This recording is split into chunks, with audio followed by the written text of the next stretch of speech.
G'day everyone, welcome again to Game Again for Season 2. I'm Ben. I'm Warwick. And I'm Brendan. And for the first episode I thought we'd do a little bit different, and it's our introduction to gaming. So first off, Warwick. Atari. And it's boxing. Cool. I think, are we playing this on just the anthology? Yep. Yeah. So we'll have a go and see how we go.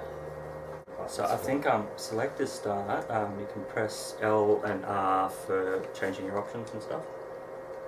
Okay, so that's one play. Mm-hmm. Is it? Yeah, that's alright, go for it.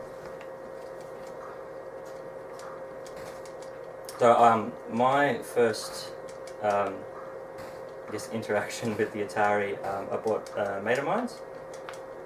But I remember, so did you have one as a kid, or?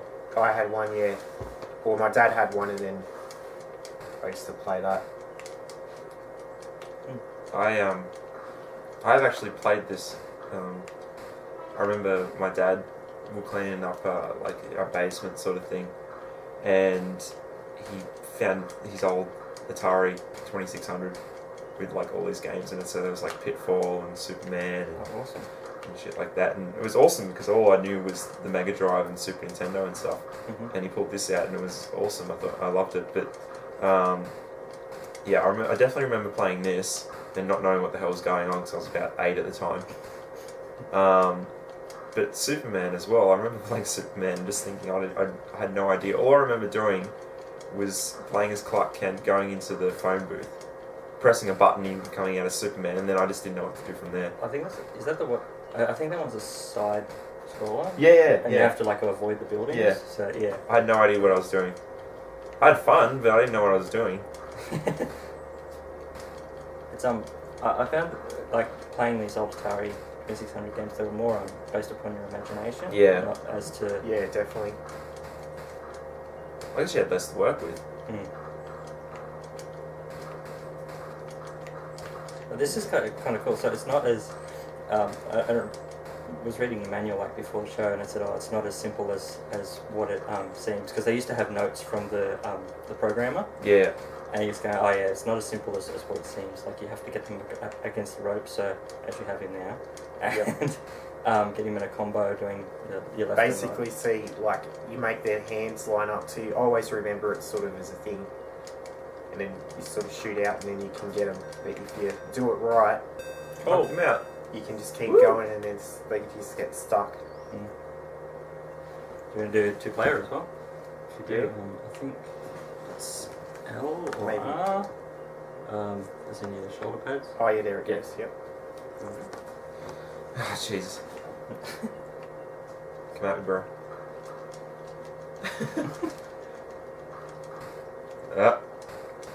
Shit. Whole shenanigans already.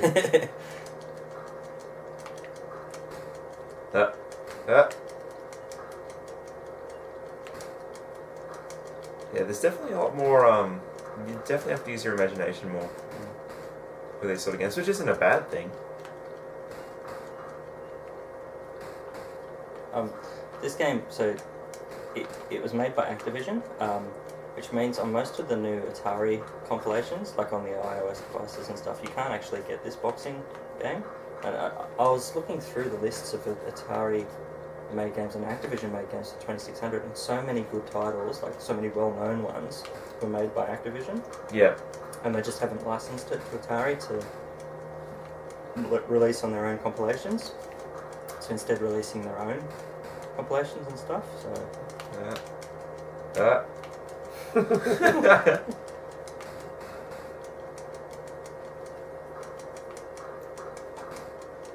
Atari's too, not Atari, Activision's too busy making that Call of Duty money to do anything else. Yeah. Can you imagine if they made Call of Duty like this? Like, this is how Call of Duty started on the Atari. Call of Duty 1 knockout. Yeah.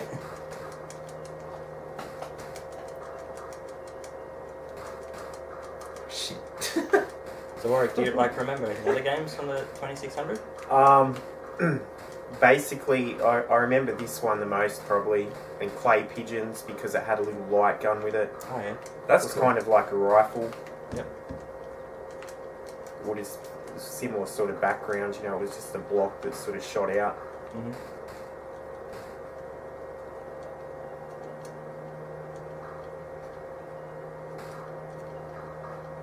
Fuck.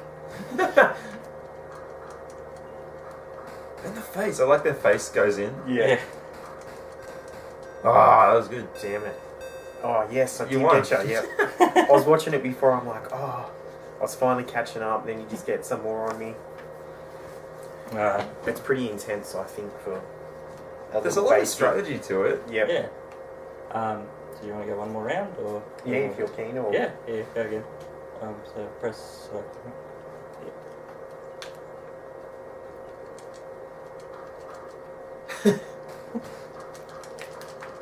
Even Pitfall was a lot of fun. Oh Yeah, Pitfall was important. Yeah. You know, Jack Black did the commercial for that Really? when he was a kid, yeah. I remember him talking about it on like Conan or Leno or something. They showed it and it was hilarious. You can probably find it on YouTube.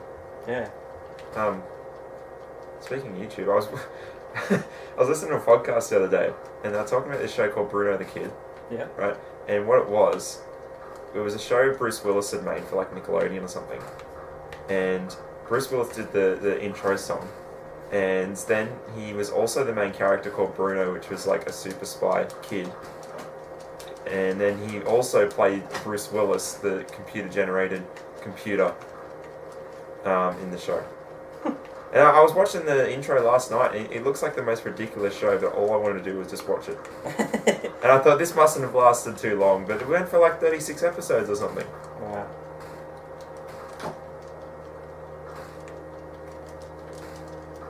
And there's some funny stuff out there.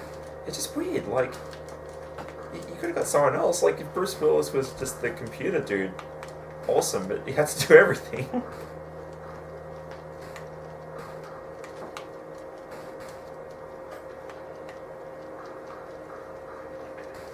Would have been cool if you could have picked a colour. It just seems like a, you know, like it could have been a red man instead of Blue. white and black. That's a bit racist. Yeah, hidden meanings. Or maybe it's trying to say, even though you're beating up on each other, you're still all the same. No, On the no, other side. no, get away. Oh, he's got you. Yes. Yeah. Master. That's Even after cool. all his I years, couldn't he's remember. still... I was like, I wonder what happens when he gets to 100. That's it, you've had enough. That's cool.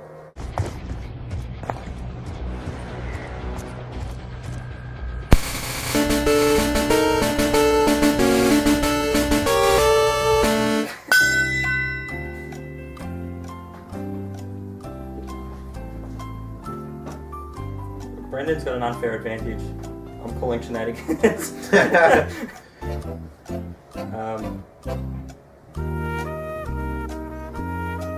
Are we just sticking to one generation, or...? Total unfair advantage. We're supposed to be naming the characters. They're all Pikachu. Yeah. This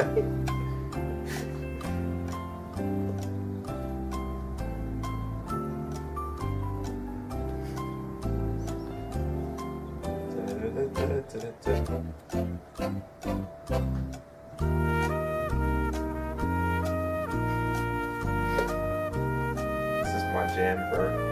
Yeah, I know. How are you going with that box set? I haven't started, actually. Oh, really?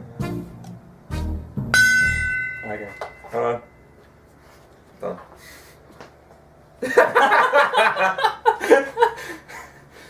Alright. So, do we want to read out? So, yeah, I've got Pikachu, Goramon, and then Pikachu about 8 other times. I had Bulbasaur, Ivysaur, Venusaur, Charmander, Charmeleon, Charizard, Squirtle, Wartortle, Blastoise, Pichu, Pikachu, Raichu, and Caterpie. So unfair. I've got strange creatures, living balls, Squirtle, some pink dude, Ash is a cheat. You didn't even get Pikachu. Nah. Most obvious. I thought everyone's picking Pikachu. It's easy points. Cool. Alright, Brendan wins. Woo!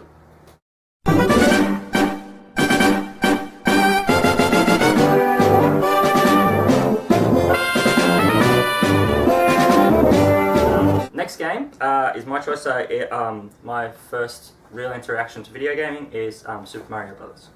Okay. So This is the dual one. yeah. Yeah. Now I got for Christmas when I was 7 the Mattel set, which came with this duck hunt, a light gun, and I remember opening it, and I'm writing an article about it at the moment, and I haven't been able to finish it. Still, not that I'm gonna need that. Get a flower. You rough through. Get a star. Jeez. Yeah, so I remember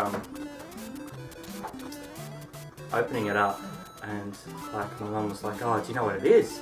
And I was like, "No, what is it?" And she goes, "It's a Mattel." And Thank you, Manny Underground. Yeah, so Like- open up and it's like it's a Mattel. yeah, so I rip it open, and I was really excited, and I was Yeah. like, "Oh, you know, can we set it up?" And my dad goes, "No, we got to go to Grandma." So, stupid Grandma. So went to her house, came back, and like plugged it in. Yeah. And yeah, like picking up that first mushroom, it was just amazing because you know you grew bigger, and I was like, wow, look at this, and like my whole family were like, you know, gathered around and they're all cheering and stuff, and then they like slowly lost interest, and then that sort of molded. That's my first memory of the video gaming and playing the Nintendo. From then onward, it's just a blur of playing random different games on the Nintendo, so it was really like, yeah, I still remember the day really vividly. I'm not able to finish this. Probably. There you go. It's all downhill from here. So that's like one of the more popular secrets of the Mario games. That warp zone, which is pretty cool. Yeah. But I haven't seen many games do it. Like it used to, every game had like a level select check. Yeah. But you know that sort of stuff's rare.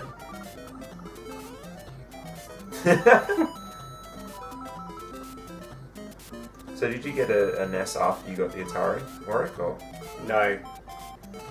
My only experience with them was my granddad actually had one. Oh yeah. So, but after Atari, it wasn't until PlayStation 1. Oh wow, that's a huge jump. Yep. Must have just blown your mind. Yeah, it pretty much did. Whoa, the future. Cool. Yeah, that's crazy. Like, because I went from Mega Drive to Super Nintendo to 64 to PlayStation, so on and so forth. Yep. But yeah, just that's like two generations. Yeah. Yeah, Just pretty to jump. much. Yeah, that would have been crazy. Because when I was playing the Atari, the only other thing we had was my dad had a handheld Donkey Kong game, Yep. and it had the 2 screens, Oh and yeah. that thing was the best. Yeah. But Okay, I sort of game. always played them at friends' houses or my grandparents, but not much. Mm. I'm not aware of all the little, you know, how you can get up on top and run, Yeah. basically skip the whole stage. I never learned those tricks. I always liked the sense of discovery in the Mario games and that sort of thing, and then in all the old games, just the little secrets and that sort of thing. Yep. And it sucks because the internet's out now, and as soon as someone finds a secret, they can go online and say, Yeah. go here and find this secret. But with this sort of stuff, it's like, you don't have that. Mm. It's like you would go to school and say, guess what I did on the weekend? I played Mario and this happened, blah, blah, blah. And you make up all these fantastical stories. Oh, geez, that was close. I had the library close to where I live, so the council library, and I hired from a Nintendo Power magazine, And inside the magazine, they printed pictures of. Are these the levels? Yeah, they printed pictures of the of like each of the different levels. Yeah. And like it was all mapped out on pages and pages, and you just go through and they go, yeah, there's a level select here, and you know, power up in this block. Yep. It's amazing. Okay, we've nearly finished the game. But yeah, I think this is what Miyamoto's second game. I think after Donkey Kong. And I'm sure you might know the story of how Donkey Kong came to be. No. Miyamoto, who's made, if you don't know, he's made, you know, Donkey Kong, Mario, Zelda, made a lot of games. He's very famous and he's a very influential game designer. But he made Donkey Kong. Nintendo was starting to branch out into like video games, that sort of thing, because they used to be a toy manufacturer. Mm-hmm. And they were branching out into other fields, and they started making video games first. And they made a game called Radar Scope, and they were putting it in bars in America and that sort of thing, and it wasn't all that popular.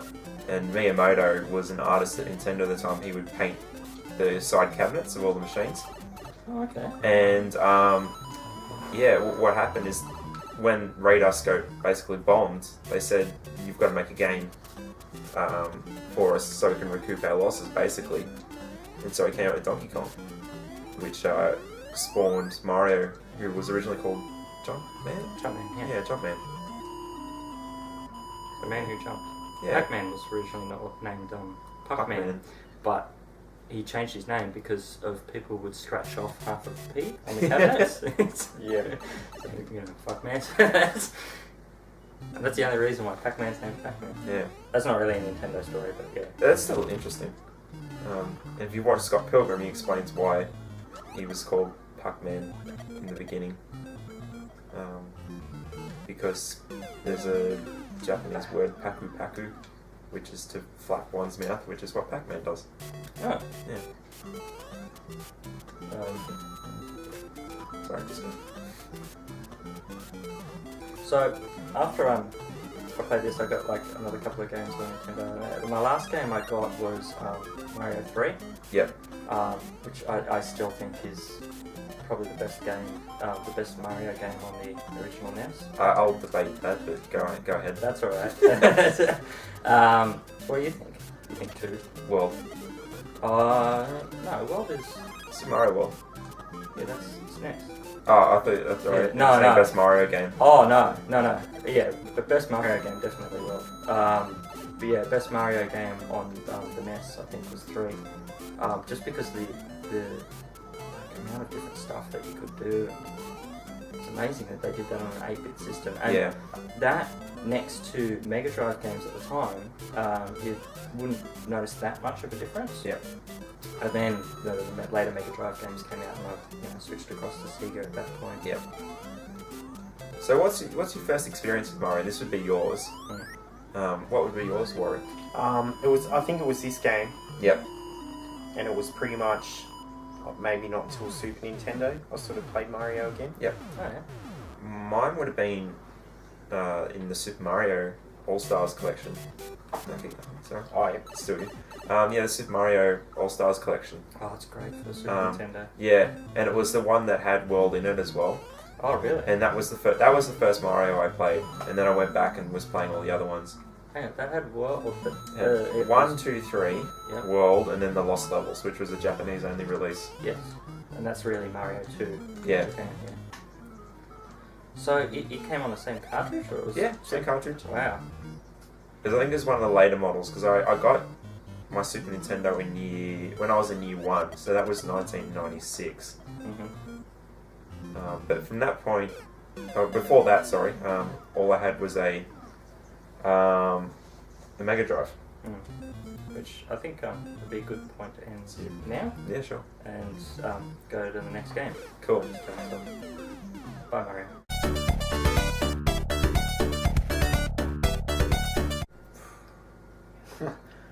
Alright.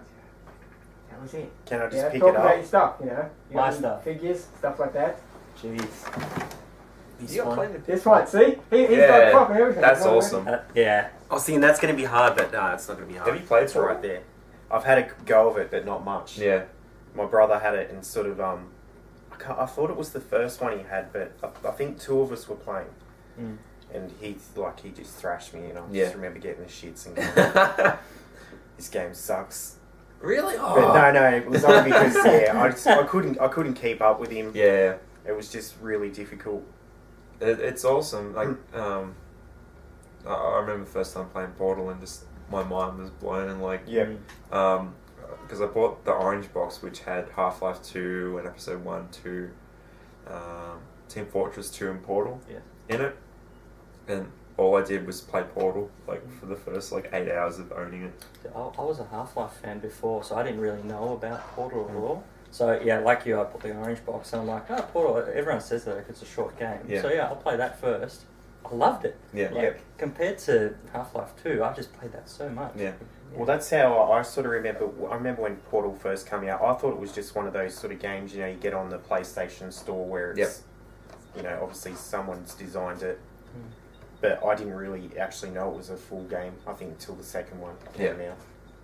But yeah, it's definitely the sort of game I'd play for sure. Yeah. But just not with someone that's played it for 6 months beforehand, and it gives me the shits. Yeah, the 2-player is frustrating as well, especially because you can go shoot a Portal there. Like, what, there? And they shoot over there, and you're like, no, you idiot! Yeah, You start screaming. that's exactly how I remember it. Yeah. I've got no idea. What about you? Mine's difficult. Like I've got a lot of stuff, obviously. I don't know. I guess the Rampy, which you can see behind me, the yellow. Oh yeah, That's from fantasy stuff. It's really random, and my son picks it up like when he's over, and calls it. I think he calls it Rari now. Yeah. So yeah, I'm trying to, and I figure that like at some point I'll introduce him to fantasy stuff. Yeah. I love that series. Yeah. So yeah, that's why. But it's sort of difficult to choose. I prefer games rather than merch, and I've always gone for. Like, I haven't gone for special editions because, merch doesn't really...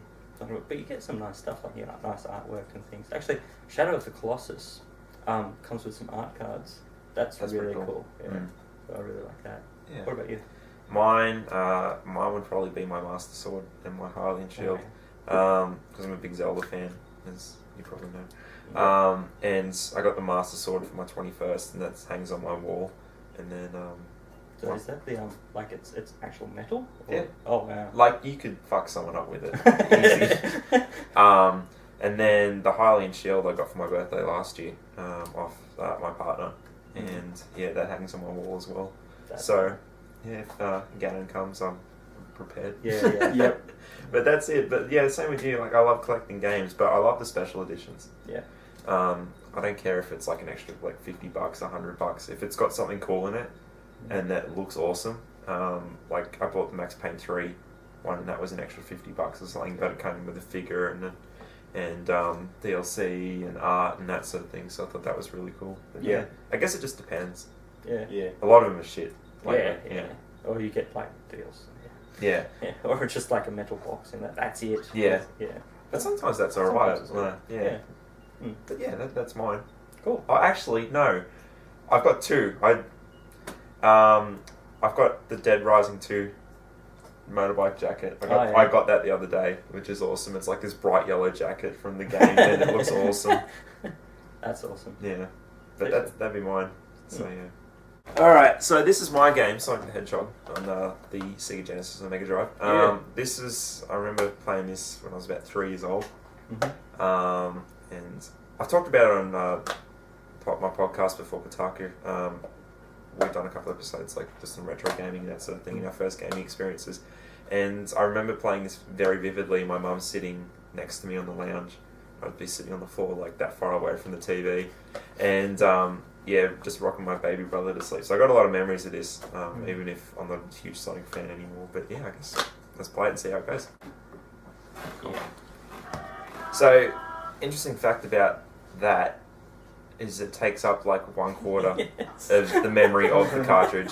Yeah, and that's why they changed it later from Sega to Sega, because they made it like half the length. Yeah. Because they wanted to pack more stuff on the cartridges. But yeah, there's some cartridges from the Mega Drive have like almost no space left, like only like a kilobyte or a couple of bits left. They filled absolutely everything. Where is it? So I think it's the next one. Next one? I can't remember. I do remember. That could be the next. I actually kind of remember that. Yeah, the invincibility. Oh, that's right. So I thought it was back there, but I know it's near the spikes or something. So I remember playing this. My auntie got a Mega Drive. She got this at the same time I got Mario 3. Yeah. And when Mario picks up the invincibility, you know how he goes into that little roll? Yeah. And she played it and she goes, see, that's more like video gaming. And then she showed me Sonic. And I remember looking at Sonic and going, oh, it's okay. I actually liked Columns more. No, it is good. Yeah. And yeah, I just molded with Columns and that's... Yeah. But yeah, I sort of remember it playing in my auntie's house. Yeah.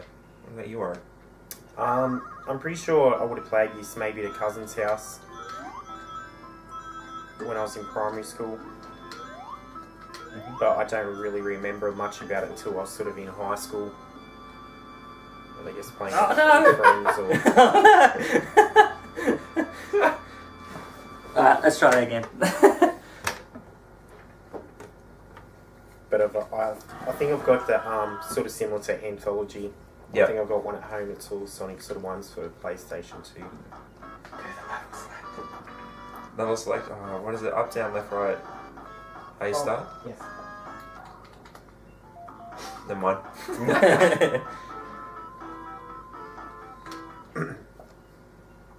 Okay. So let's try again. You gonna cut that out or? No, we'll leave this in. Awesome. I love watching fuck ups. Just put a graphic over the top. 5 years later, everybody else with like So really we're long back. beards. You put the Kent Brockman picture. We're having technical difficulties. Come back and he's a zombie. Elevated music in the background. I thought of a game as well. The X-Men, the arcade one. Oh yeah. Yep. That we could do because you could do that 3-player. Oh, that's cool. I remember playing that and going online because I bought it on the Xbox Live Arcade. Yeah. And playing 6 people, but no one had their microphones plugged in. So I'll leave it because I don't want to fuck up again. Yeah, and no one was like working together. And it was horrible. So what do you guys think of Sonic now? Like from these ones to Sonic how it is 06 is the best game ever. now? You're a fucking idiot. No, I think they've tried to push the franchise as much as possible to make as much money, and yeah, there are kids that actually like it. Like my cousin is a lot younger than me, he's 13 and loves it. But I think that there's some hidden stuff in the Sonic franchise that people just haven't got to appreciate, like the Sonic Advance series. Oh, Sonic Advance is great. Yeah, but not enough people know about it, and the people go, oh yeah, after Sonic and Knuckles, all Sonic games suck. They're forgetting a lot of games, like Sonic CD and games like that. So I think Generations is pretty cool. Oh yeah. Who wants to go next? Oh, Ben can Yeah, Generations looks cool because it actually goes back to the old Sonic way. Yeah. Because I remember they tried to do it with Sonic 4 Episode 1, and like it was a cool idea, but they fucked it up so bad. Oh yeah, look, and I think that they didn't have to do Episode 2. They could have just left it, but I think they felt compelled because there was an Episode 1. Yeah. Yeah. Well, I guess when you put Episode 1, you've sort of got to commit to at least another episode. Yeah. Really, they Um, shouldn't have had to do it. yeah, I feel bad for Sega because Sonic is their like mascot, and no one really appreciates him the way they used to. But yeah, like I don't know. honestly, if they made another game like this, sort of like Mega Man 9 style, Yep. how Capcom did that, that would be really cool. But I know they won't. Yeah. Because Sonic was always like the cooler of the two between Mario and Sonic. Oh yeah, absolutely. Sega That's had what it was attitude. built for. Yeah. And all Sega games had that sort of, Golden Axe and that. But Mario and Nintendo games were seen as more cutesy, I guess. Mm. Like, it was a growing up thing for me to get a Mega Drive later on. There were more adult games, like Galahad, and I already mentioned Golden Axe, but there's different games. And I always had, and I know there was more adult games like Metroid on Nintendo, but I never seemed to have those. I always had more of the cutesy games Yeah, on Nintendo. definitely.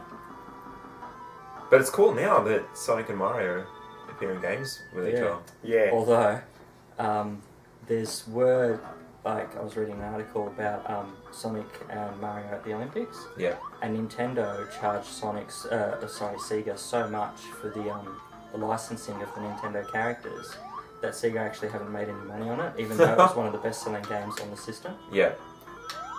So yeah, it's quite sad. Like, Nintendo is a very strong company, and they're going to protect their IP. Oh, well, I mean, like, if anyone's seen Wreck-It Ralph, a good example of what, backing up Ben's point about them protecting their thing, because Bowser and, some Nintendo stuff appears in it, but Bowser's, like, there, and he's drinking, like, a cup of coffee, and they had to keep going back to Nintendo saying, is this alright? And they would go, no, Bowser would never drink coffee like that. And, like, they had to keep changing it, and it's just something simple like that.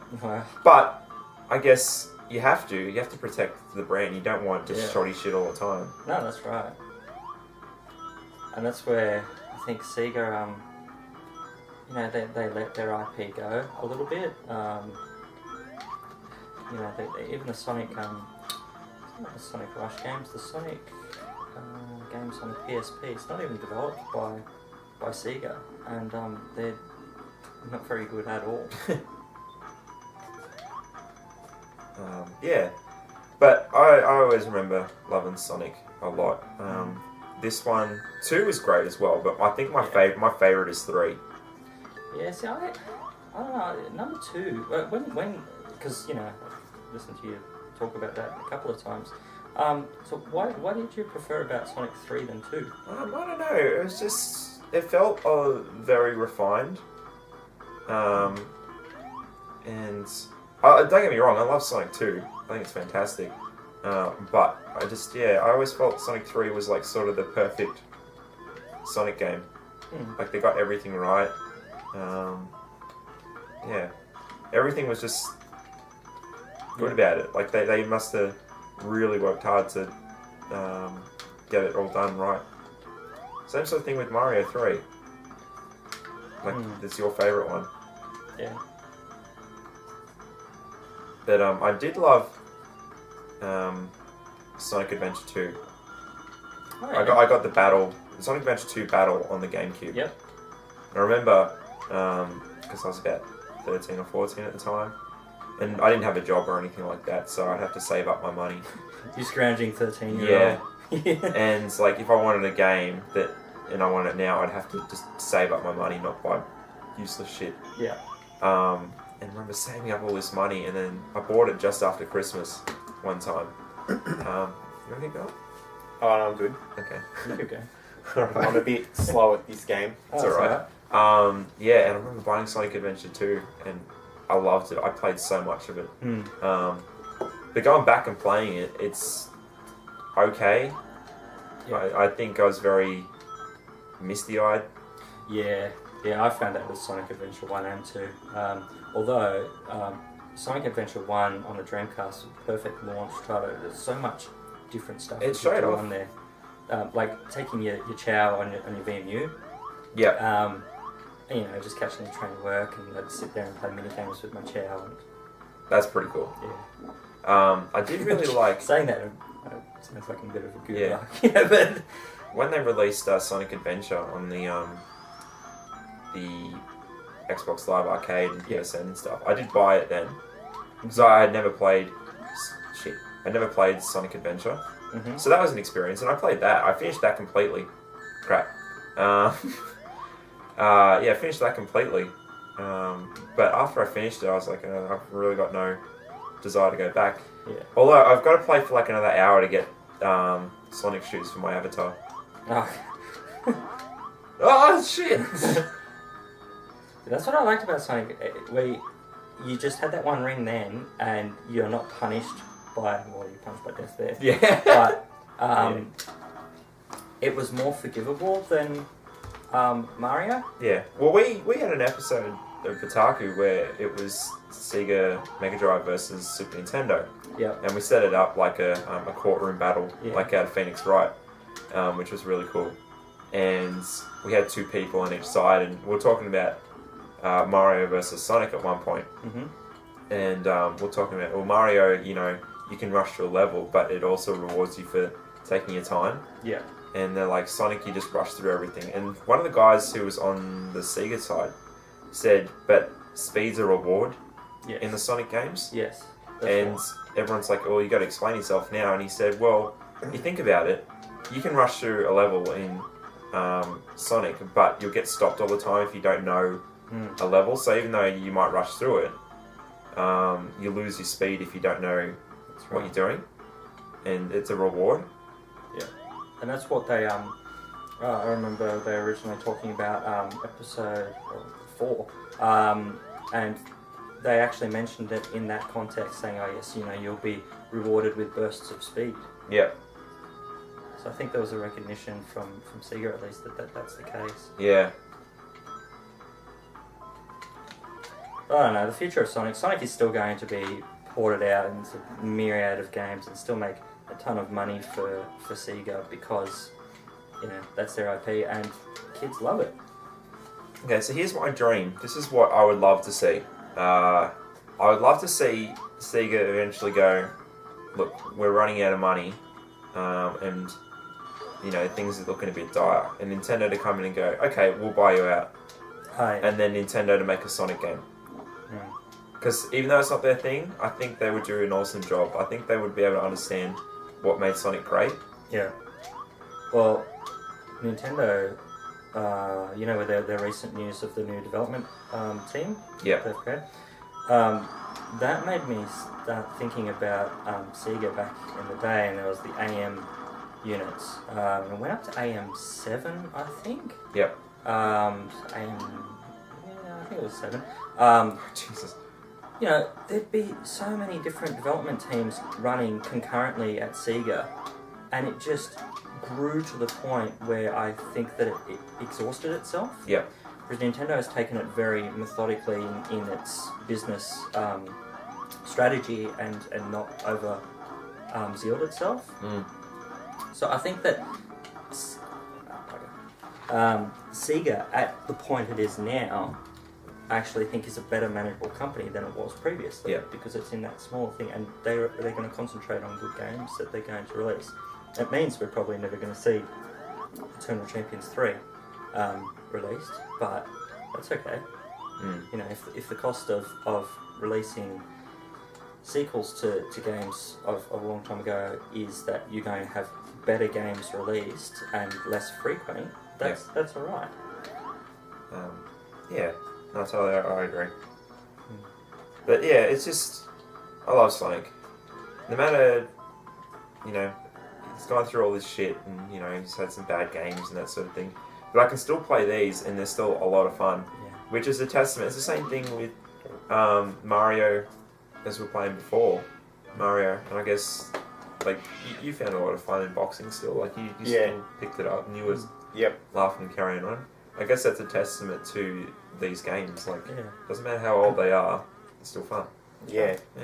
I find with it, especially these ones, they're more fun too because it's not something, even though you can do the sort of cheat and just sort of race through there, but if you actually sit down and start trying to get all the coins, or, you know, even trying to get the animals to turn back into something nice, it's actually pretty hard. Yeah. Same with like I always got into Crash Bandicoot because that was sort of, you know, Sonic and Mario for me. And one of the biggest things was going through and getting all the crates and, then it would open up like bonus stages, I guess. So it was making more of a game than it actually was. Yeah. Whereas these days, I reckon they've taken that sort of, I don't know, it's like a puzzle sort of element out of it, and it's more basic, just really easy. Yeah, definitely. There's definitely no imagination in them anymore. Yeah. Like I find, but I don't know. I think they can do better, but I find if they rush too into it too much sometimes. Yeah. And that's where they sort of start going downhill. No, definitely. Trying to just cash in, Yeah. and it's just pretty boring. Yeah. Like I'd rather pick up one of these than go out and buy, say, Shadow. Yep. Or something like that. Even though it does look cool, but I don't know. I just couldn't see myself playing Shadow.